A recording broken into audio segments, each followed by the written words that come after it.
वट सावित्री का ये पावन पर्व है। हम हिंदुओं के लिए और हम स्त्रियों के लिए ये महत्वपूर्ण उपवास है। अपने पति की दीर्घायु के लिए, उनके स्वास्थ्य के लिए यह उपवास रखा जाता है। इस दिन माता सावित्री और अपने पति सत्यवान को बचाने के लिए यमराज से भी लड़ पड़ी थी, इसलिए यह व्रत किया जाता है। आज के दिन जेठ मास के अमावस्या को यह व्रत किया जाता है और इस व्रत को सभी स्त्रियां निर्जला रखती हैं और पूजा करके ही अपना व्रत तोड़ती हैं।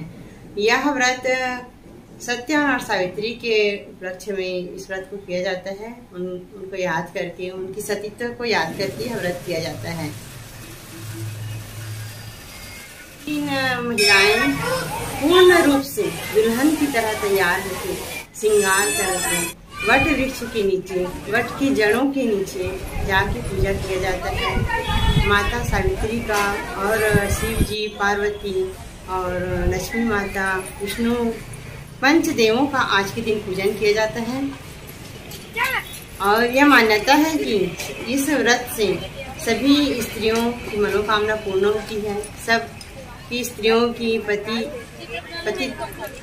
की दीर्घायु के लिए यह व्रत किया जाता है। प्रजाओं का प्रिय अश्वपति नामक राजा था, जो कि समाज के और रखने वाला था।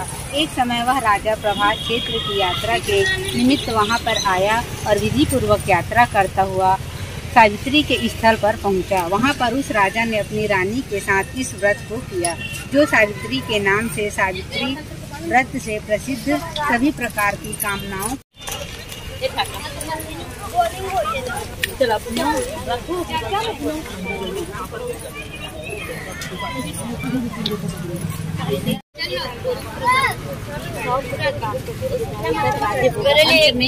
वैकुंठ सितारे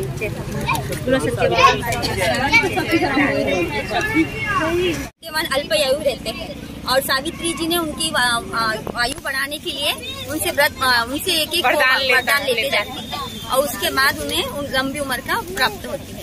और ये निर्जला अपनी मन से रखा जाता है। आटे के गोली बनाई जाती है, आटे की गुड़ मिला के गोली बनाते हैं, जिसको बरगद बोलते हैं, बट बोलते हैं। आम और चना इसमें मेन जो इम्पोर्टेंट जो चढ़ाया जाता है, इसमें हाथ का पंखा चढ़ाते हैं लोग। अभी जो सीजनल चीजें रहती है वो सारी चढ़ती हैं भगवान को, और बाकी की सारी पूजा विधि एक जैसी रहती है। वट के फेरे देते हैं बरगद के पेड़ के लोग और उनकी पूजा करते हैं। तो आपने देखा वट सावित्री की पूजा हो रही पूरे साज और श्रृंगार के साथ। जो पतिव्रता जो महिलाएं रहती है, वो महिलाएं किस तरह से इस वट वृक्ष की पूजा करते हैं, जहाँ पर पूरे फल फूल और पूरे श्रृंगार का सामान पति की लंबी उम्र के लिए यहाँ पर एक व्रत मांगा जाता है और व्रत के माध्यम से किस तरह से पूजा किया जाता है। इस पूजा के माध्यम से वो निर्जला उपवास रहती है और पति के लिए उनके स्वस्थ मनोकामना के लिए पूजा की जाती है। वट सावित्री एक दंत से एक जो कहानी थी, उस कहानी के अंतर्गत यहाँ पर उस राजा को जिंदा करने के लिए उसकी रानी ने जिस वट की पूजा की थी, वो पूजा के बाद उसका पति पूर्ण रूप से जिंदा हुआ था और स्वस्थ हुआ था।